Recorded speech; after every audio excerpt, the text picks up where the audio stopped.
నూతనంగా కొలువుదీరిన కాంగ్రెస్ ప్రభుత్వం ఎన్నికల ముందు కార్మికులకు ఇచ్చిన వాగ్దానాలు అమలు చేయాలని సిఐటియు జిల్లా అధ్యక్ష కార్యదర్శులు దాసరి పాండు, కల్లూరి మల్లేశంలు ప్రభుత్వాన్ని డిమాండ్ చేశారు.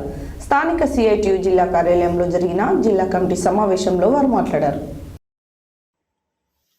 శుక్రవారం స్థానిక సిఐటియు జిల్లా కార్యాలయంలో జరిగిన జిల్లా కమిటీ సమావేశంలో సిఐటియు జిల్లా అధ్యక్ష కార్యదర్శులు దాసరి పాండు, కల్లూరి మల్లేశంలు పాల్గొని మాట్లాడుతూ గత బీఆర్ఎస్ ప్రభుత్వం అవలంబించిన కార్మిక ప్రజా వ్యతిరేక విధానాలు నచ్చక ప్రజలు కాంగ్రెస్ ప్రభుత్వానికి పట్టం కట్టారని, తెలంగాణ రాష్ట్రంలో సంఘటిత అసంఘటిత కార్మికులు అనేక ఇబ్బందులు పడుతున్నారన్నారు.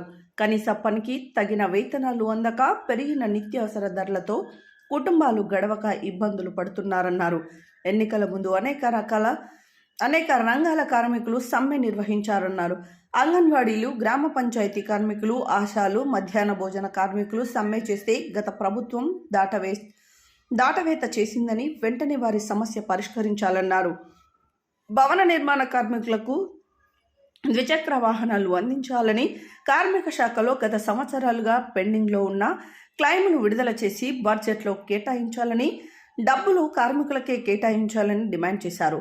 ఈ సమావేశంలో సిఐటియు జిల్లా కోశాధికారి దౌనూరి నర్సిరెడ్డి, జిల్లా ఉపాధ్యక్షులు ఎండి పాషా, గరిసే సోములు, జిల్లా సహాయ కార్యదర్శులు బోడ భాగ్య, మాయకృష్ణ, తుర్కపల్లి సురేందర్, జిల్లా కమిటీ సభ్యులు ఆదిమూలం నందీశ్వర్, మాతయ్య, బొడ్డుపల్లి వెంకటేశం, పోతరాజు జహంగీర్, మంచాల మధు, బత్తుల దాసు, మారయ్య తదితరులు ఉన్నారు.